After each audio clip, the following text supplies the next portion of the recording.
On the evening of Saturday, October 4, 1986, 54-year-old TV anchorman Dan Rather was walking home on the Upper East Side of Manhattan. It was around 10:43 p.m., and Rather had just finished a dinner with an associate at 1095 Park Avenue on 89th Street. Shortly after leaving, two men in their 30s began to follow him. One of the men repeatedly asked, "Kenneth, what is the frequency?"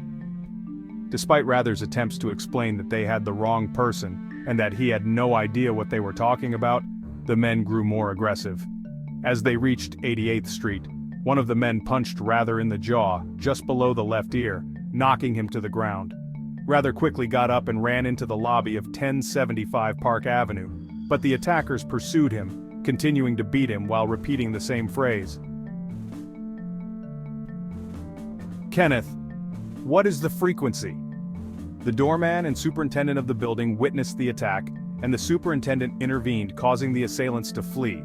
Rather suffered multiple bruises and a swollen jaw but was not robbed, despite having a reasonable amount of money on him.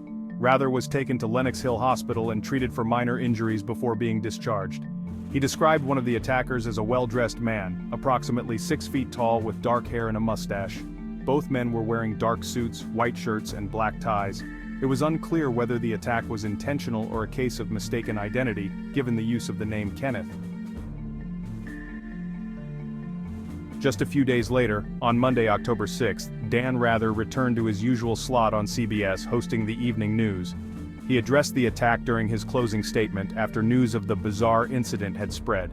While newspapers covered the story initially, it soon faded into obscurity as no further progress was made in identifying the attackers. However, the mysterious phrase "what's the frequency, Kenneth" lived on in popular culture. In 1987, the band Game Theory released an album with a track titled "Kenneth, What's the Frequency," inspired by the attack. In 1993, Daniel Close's graphic novel, Like a Velvet Glove Cast in Iron, featured the phrase as part of a subplot. The most famous reference came in 1994, when the rock band R.E.M. released their album Monster, which included the hit single "What's the Frequency, Kenneth?" The song, which reached number 21 in the top 40 charts, was inspired by the surreal and random nature of the attack. A year later, R.E.M. performed the song on The Late Show with David Letterman, with Dan Rather himself joining in, albeit somewhat off-key and out of rhythm.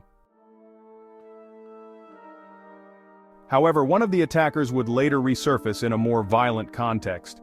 On Wednesday, August 31, 1994, almost a month before R.E.M.'s album release, a man attempted to storm the Today Show studios at Rockefeller Center in Manhattan. Armed with a rifle, the man was stopped by NBC stagehand Campbell Montgomery, who noticed the firearm. The man fled but returned 20 minutes later and fatally shot Montgomery. The shooter, 46-year-old William Tager from North Carolina, was quickly apprehended.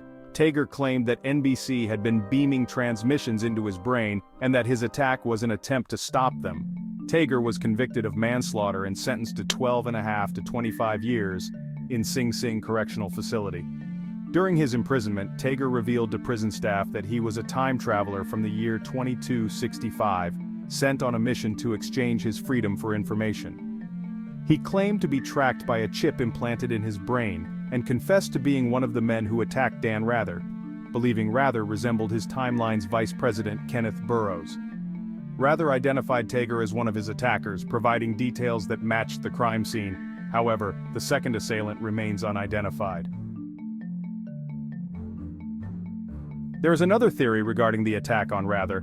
Around that time, Kenneth Schaffer, a former music publicist turned inventor, had developed a way to hijack Russian TV broadcasts. This technology drew visitors to Columbia University, including Dan Rather on the day of his attack.